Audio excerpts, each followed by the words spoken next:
Did you miss your deadline to renew your Medicaid coverage? You can still send your completed annual review form to Healthy Connections Medicaid. You may be assigned to another health plan, but you can ask to come back to First Choice within 60 days of renewed Medicaid eligibility. It's your family. It's your choice. First Choice is the right choice. Renew and choose us. Visit selecthealthofsc.com/renew to learn more. With the Lucky Land Slots, you can get lucky just about anywhere. This is your captain speaking. We've got clear runway and the weather's fine, but we're just going to circle up here a while and get lucky.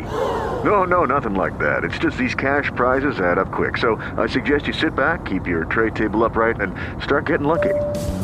Play for free at LuckyLandSlots.com. Are you feeling lucky? No purchase necessary. Void where prohibited by law. 18+ terms and conditions apply. See website for details.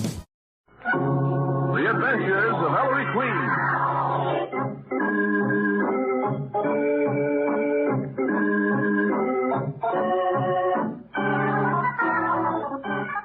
For all you men and women in the armed forces of the United Nations, a rebroadcast of radio's thrilling mystery drama, The Adventures of Ellery Queen. Now, here's Ernest Chappell to introduce the guests and the show. Ellery Queen invites you to match wits with him as he relates another story of a crime he alone unraveled. Before revealing the solution, he stops the play, gives you a chance to solve the mystery. Our guest armchair detectives for this evening are Miss Marjorie Lawrence, Metropolitan Opera star, and Mr. Beverly Kelly of the Ringling Brothers Barnum and Bailey combined shows. And now, Ellery Queen, Master Detective and your host for the next half hour. Thank you, Ernest Chappell, and good evening, ladies and gentlemen. Well, tonight we tell you the strange mystery of the ghost in the mountaintop cave. I call it The Adventure of Dead Man's Cavern.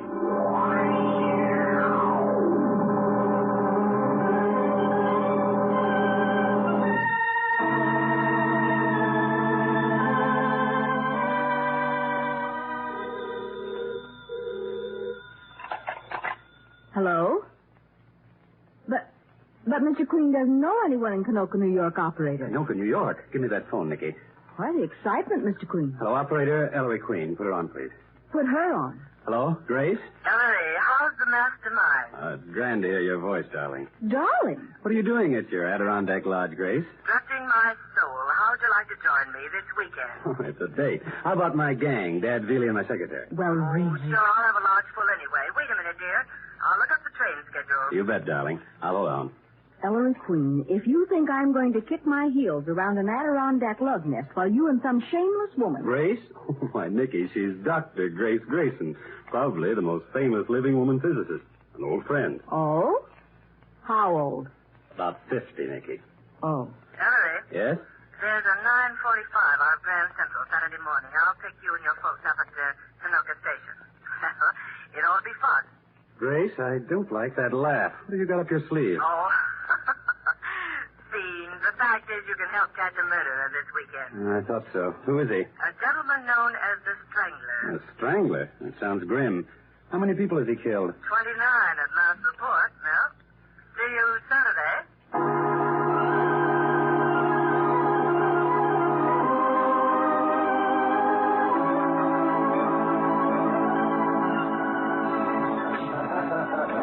Strangler. I could strangle you, Grace. Stringing me along about catching a murderer who's been dead over 100 years. Why didn't you tell me he's the ghost of a local legend? Well, I wanted to excite your curiosity, Ellery. I'll refill Inspector Queen. Mind if I do, Dr. Grayson? I'm getting plastered on this mountain now. So you got a ghost up here, huh, Doc? Lives in a cave near this lodge, you said? Yes, called Dead Man's Cavern. Your three other guests seem mighty interested in that haunted cave, Grace. Mr. and Mrs. Gabriel and Ernest Withers? Well, I suppose I ought to warn you. Hector Gabriel and Ernest Withers are supernaturalists, spend their lives running down ghosts. Oh. Here they come. Going to join us on the porch, gentlemen? Oh, Gabriel, you're a gullible idiot. The way you were taken in by that ectoplasm trick in Seattle. Well, you would have been fooled, too, Withers. Oh, really? Remember how I exposed that crowd of fake mediums in Nashville, Gabriel? But you were ready to tell the whole world. You annoy me. Sit down, boys. Oh, now, that's the way it's been with those two for 20 years, Ellery. Friendly enemies. Mr. Gabriel, I'm told you have the largest, most valuable library of psychic works in the world. Yes, indeed, Mr. Queen. Withers? Lucky dog. You got books I'd give my right arm for. Dr. Grayson tells us you two gentlemen are up here to investigate that haunted cave, Mr. Withers. That's right, Inspector. We're going to conduct a scientific experiment. Now, see here, Hector Gabriel. I'll let you and Withers turn my lodge into a psychic laboratory, but don't drag the respectable name of science into it. Are there actually psychic manifestations, Grace? Oh, Lord, some lug in 1840 began strangling people in that cave, and ever since then, they've... What's that? Sounds like a wolf or something. Listen. Wait. That's the moan, Gabriel, the ghost sound.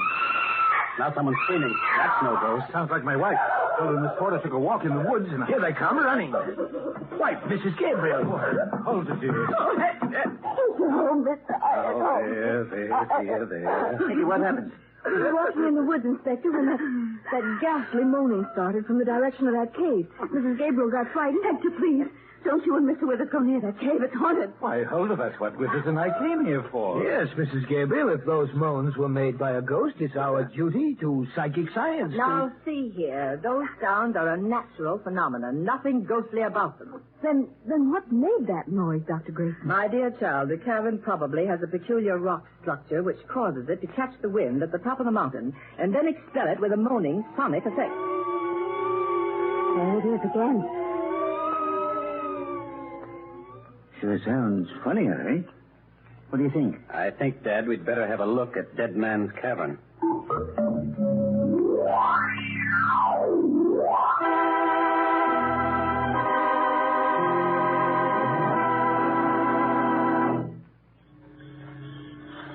Grace, must we go through these woods to get to the cave? Yes, Ellery. No way of going around it. Sheer cliff on either side. I wonder why the moan stopped with us. Exasperating, Gabriel. Hold it, everybody. Someone coming. Sounds like a big, heavy man. Wasn't the strangler supposed to be big and heavy? Oh, nonsense, Sergeant. It must be Hank Pete. Oh, I was right. Hi, Hank. Hi, Professor. You hear them moans from Dead Man's Cavern, too? Yes, we're going to the cavern now. Hank, these are friends of mine. How do you do? How do you do? All right, Billy, get moving. Strangler's getting pretty restless lately. Huh?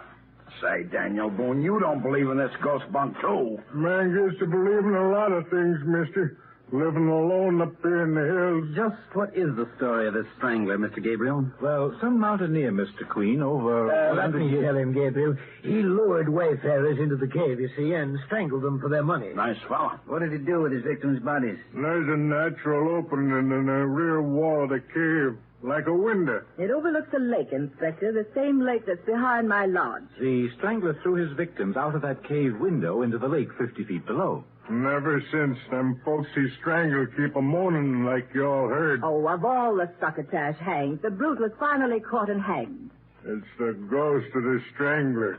Murdered one of his victims all over again. Well, here we are. Right at the top of my mountain. Oh, there's a clearing here between where the woods stop and the entrance to the cave. Hey, ain't that a wooden door covering the entrance to the cave? Yes, Sergeant. Let's cross the clearing. Go ahead, Billy. Oh, how come a door, Grace? Hank Pete knows more about it than I do. Some city fella a few years back put the door in, charged admission to see the haunted cave. Was his name P.T. Barnum? One night he was in here alone, and the moan started. He lit out like a buck deer, and he ain't been seen since. Good stout door. Let's go in. I think I'll stick right here by the entrance.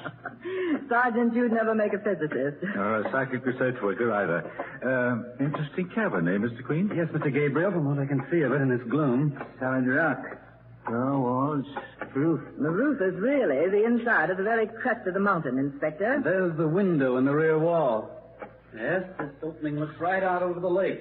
Sheer drop of 50 feet. What kind of experiment are you gentlemen intending to conduct here, Mr. Withers? Well, Gabriel and I plan to spend an entire 24 hours in this cave, Inspector Queen, from 6 tomorrow morning until 6 a.m. the following day. We'll take food, water, blankets, oil lamps, and a sound recording apparatus. We want to be in here when the moaning begins. Very scientific, you see. Go ahead, jeer, you female Philistine. Billy, Dutch wine coming in. Well, I got lonesome out there. Say, supposing you meet up with this ghost, don't you gents think you better pack a rod just in case? If what's making them sounds could be shot, He'd be a dead ghost long ago. We're taking every precaution against the possibility that the moans are caused by a human agency. We picked tomorrow for our vigil because the weather forecast for tonight is heavy rain, and the rain will soak down the loose earth of the clearing in front of the cave. Yes, get it so soft that anyone approaching the cave will have to leave footprints in the mud. Well, let's go back, eh? But you gentlemen will leave footprints when you cross the muddy clearing tomorrow morning. We'll cross it barefoot to identify our own prints. Appears to me like you two fellas aim to tinker with trouble. My dear Pete, ghosts don't scare us. Gabriel, you have that new lock we brought out? Yes, Withers. There. And the key remains in my pocket. Well, that's all until tomorrow morning at 6. If you want to see us off, you'll have to be up early. We'll be up early, Mr. Gabriel.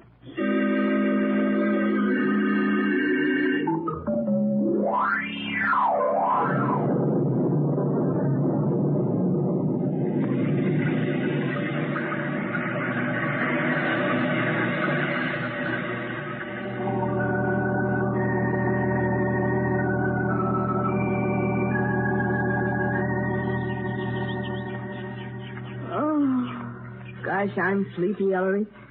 Mrs. Gabriel and I had to double up last night, and she moaned all night long. Are the others following us? All except Hector Gabriel. I wonder where Gabriel is.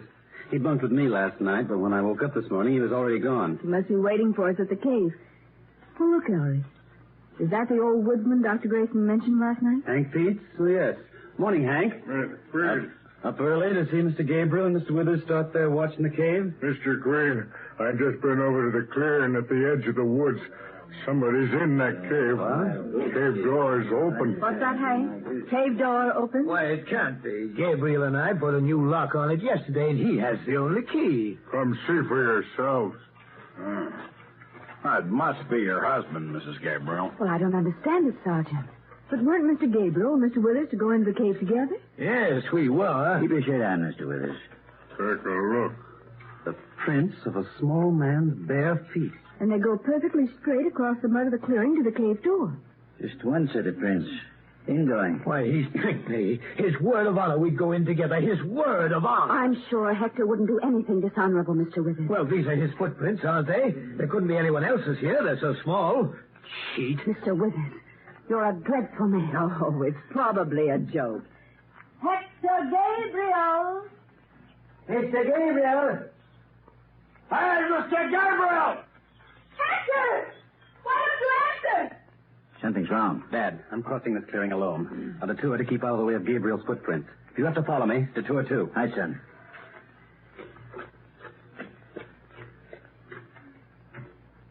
Dad, Billy. Coming, Ellery. Come on, Billy. I'm coming. Something wrong, son? What is it, Maestro? Look. Gabriel. On the cave floor. With all the supplies around it. Dead. Dead about an hour, I'd say. Since 5 a.m. Face contorted by a horrible fear. And no wonder. Look at his neck. He's been strangled.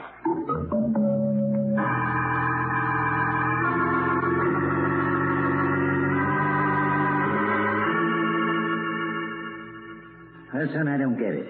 Even these marks of strangulation are queer. You mean the upward-pointing thumb impressions at the back of Gabriel's neck? Yes. Why weren't the thumbprints in his windpipe? What was that? It's Grace Grayson, Sergeant. You and Hank Pete didn't mess up Gabriel's footprints in crossing the clearing, did you? No, Ellery. We detoured, too. Poor Gabriel. I can't believe it yet. Hank, look at him. Well, the ghost of the strangler, I told you. Will you stop jabbering about ghosts, Daniel Boone? You're scared. Well, Stop it, Hank. What are we going to do? Poor Holder's in a state of collapse. Nicky's trying frantically to calm her down, and that man with us hasn't uttered a word since this happened. Who did it? Come outside. I want to show you something. What is it, son? The only way Gabriel's murderer could have got into the cave was the way Gabriel got in, by crossing this muddy clearing. Well, where are the killer's footprints? You didn't see no prints in this mud when we got here this morning, except the ones of Gabriel's bare feet, did you? I see. Obviously, the strangler entered the cave some other way. How, Grace? The only other opening into the cave is that natural window in the rear wall, which overlooks the lake. That opening is 50 feet above the lake at the top of a sheer cliff. The roof of the cave. Not a rope down. We've been up there. It's covered with smooth mud. And no human foot ever stepped on it. And at the sides of the cave, it's sheer precipice, too. Oh, well, of course. The killer came here during the rain, which wiped out his prints. Lay in wait for Gabriel, who came when the rain had stopped. What happened to the prints the killer made leaving? That's not the important point, Dad. The killer couldn't have got into the cave before Gabriel, Grace. The door was locked with a new lock, and only Gabriel had the key, which is still on his person. Then the killer used a grappling iron at the end of a strong line. You mean throw a line up from the lake, Grace? Yes. Someone stood in a boat on the lake below and threw up a grappling iron which corked the window. Guess again, Dr. Grayson. An iron would have left scratch marks on the sill of the rocky opening. And there ain't no scratch marks. Then how do you explain it? You're wasting your time. Ghosts don't need grappling irons. And they don't leave footprints. Yes, Grace. Remarkable as it seems, it looks as if Hank Pete is right. In the setup, Hector Gabriel could only have been strangled by a ghost.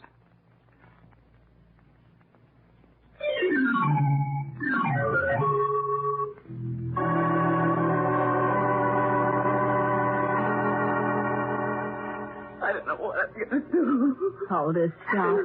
You've been crying a whole day and night. But they took Hector away, Nicky. Why don't they let me go? I don't want to stay here. What's the inspector up to? Keeps telephoning. What's going on, Ellery? I don't know, Grace. I'm still grappling with the problem of the strangler ghost. Wait. The moans from the cave again. Oh, don't be silly, Nicky. It's the wind. The wind, is it? It's the ghost. The ghost who strangled Hector. They can't keep us out here to be murdered. I'm going. Where are you going, Mrs. Gabriel? Oh, Dad. Really shut that door and set your back against it. Right, Inspector. Ghosts, huh? Miss Gabriel, did I hear you say you were going somewhere? Yes, Inspector. Home. And you can't stop me. Miss Gabriel, I've done a lot of investigating by phone in the past 24 hours. One of the things I've discovered is that your husband was a rich man. Hector, I suppose so, but... What is it, Dad? I've had Gabriel's will checked, Ellery.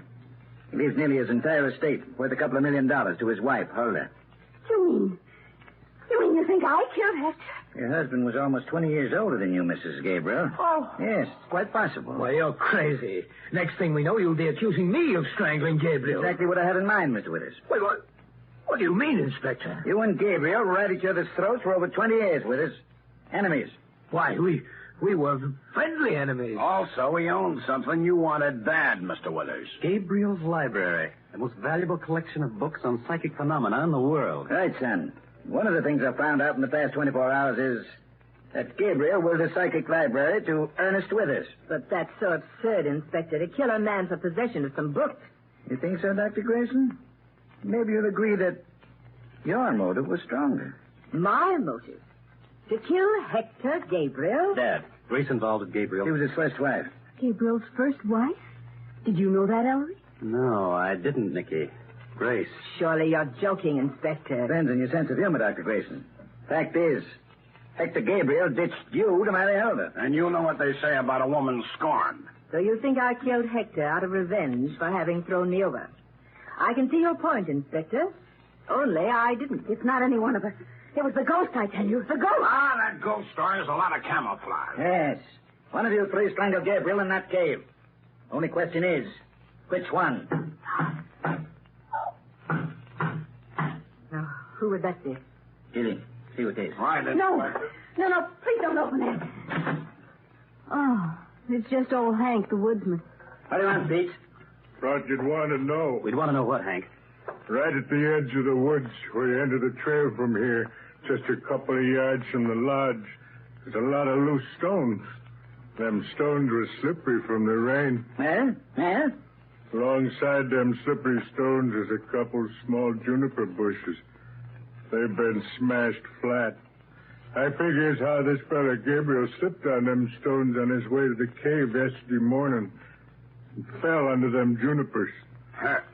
That's a help, that is. It certainly is, Sergeant. In fact, it clears up the mystery. What do you mean, son? I mean, Dad, that now I know the identity of the ghost of Dead Man's Cavern.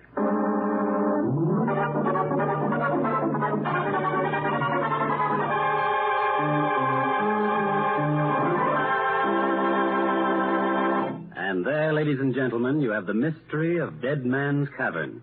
Have you an answer to it? Well, suppose you compare solutions with our guest armchair detective. Nikki, will you please introduce our guest? Well, Ellery, our first guest tonight is Miss Marjorie Lawrence, famous metropolitan soprano. Stricken with infantile paralysis a couple of years ago, Miss Lawrence has fought against this dread affliction courageously and successfully, as evidenced by her recent triumph in the role of Isolde at the Met. Our second guest tonight is Mr. Beverly Kelly of the Ringling Brothers Barnum and Bailey Combined Shows, or, as all America calls it, the Circus, now playing at Madison Square Garden. Mr. Kelly has described the big top to millions over the radio and is well-known author of books and stories on circus life. All right, Ellie? Thanks, Nikki. Miss Lawrence, who strangled Gabriel? Well, I don't think anyone strangled him. I think that he slipped and fell on those stones under the juniper bushes. Yes? I think the moaning sounds came from natural means somehow. The wind through the rocks or something. Yes? So that's what I would say. Well, thank you, Miss Lawrence. And now, Mr. Kelly, who do you think strangled Gabriel? Well, Ellery, if those footprints outside the cave weren't so small, I think we could blame it on Gargantua. But I think I'm going to put my money on Gabriel's first wife and say that he fell from grace. Well, thank you, Mr. Kelly. Well, how about it, gang? Think you've got the answer? The guests have had their say, and Ellery Queen will tell you the solution in just a few moments. So, to give you a little time to talk it over and make your guesses, here's music by Frank Duval and his orchestra. Soliloquy.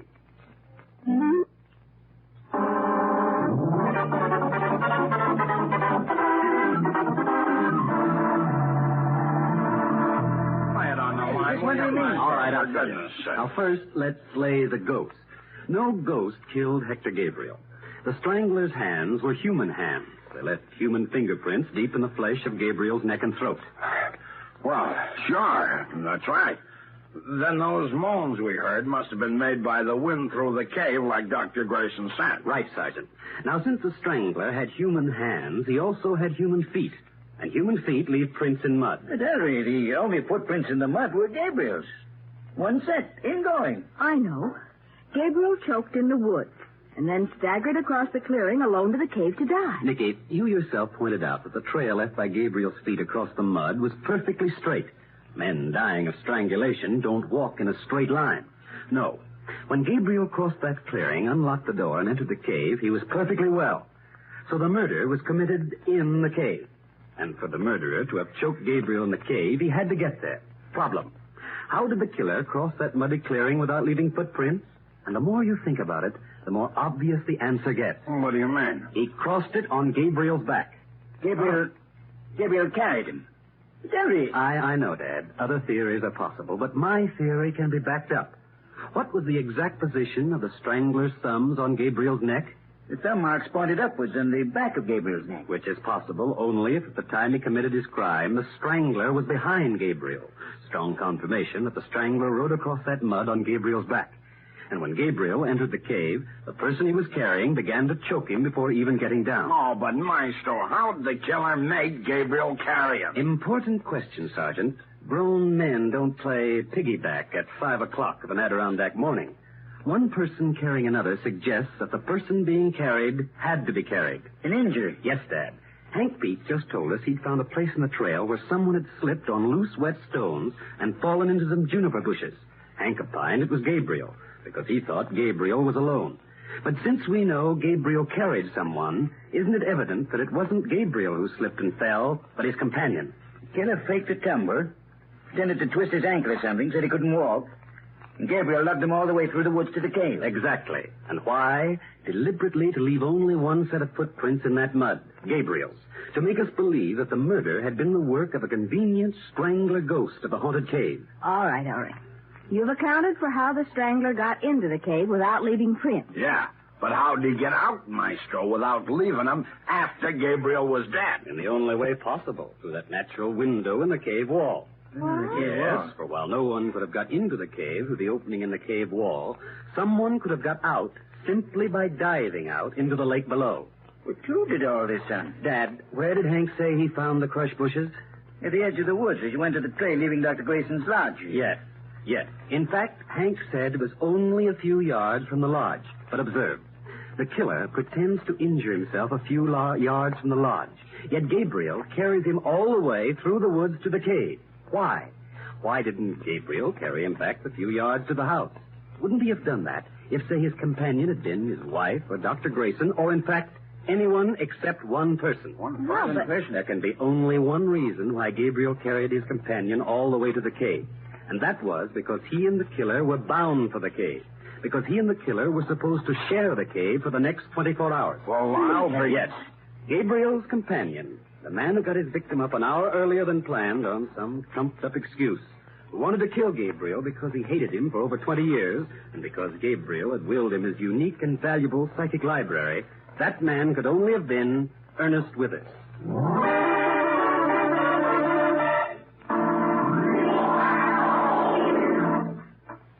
And there you have the solution to the mystery. How did you GI detectives do? Did you have the right answer? Well, we have a few minutes remaining, so here's more music by Frank Duval and his orchestra. Dancing in the Dark. Judy was boring. Hello. Then Judy discovered ChumbaCasino.com. It's my little escape. Now Judy's the life of the party. Oh, baby, mama's bringing home the bacon. Whoa, take it easy, Judy. The Chumba life is for everybody. So go to ChumbaCasino.com and play over 100 casino-style games. Join today and play for free for your chance to redeem some serious prizes. ChumbaCasino.com. No purchase necessary. Void where prohibited by law. 18 plus terms and conditions apply. See website for details. If you or someone you know is having thoughts of suicide or experiencing a mental health or substance use crisis, 988 provides 24/7 compassionate support and connection to trained counselors. When you call, text, or chat 988, you'll be quickly connected to trained counselors who will listen to your concerns, provide support, and connect you to additional resources if needed. There is hope. The Lifeline works. You are not alone. For 24/7 support, just call, text, or chat 988.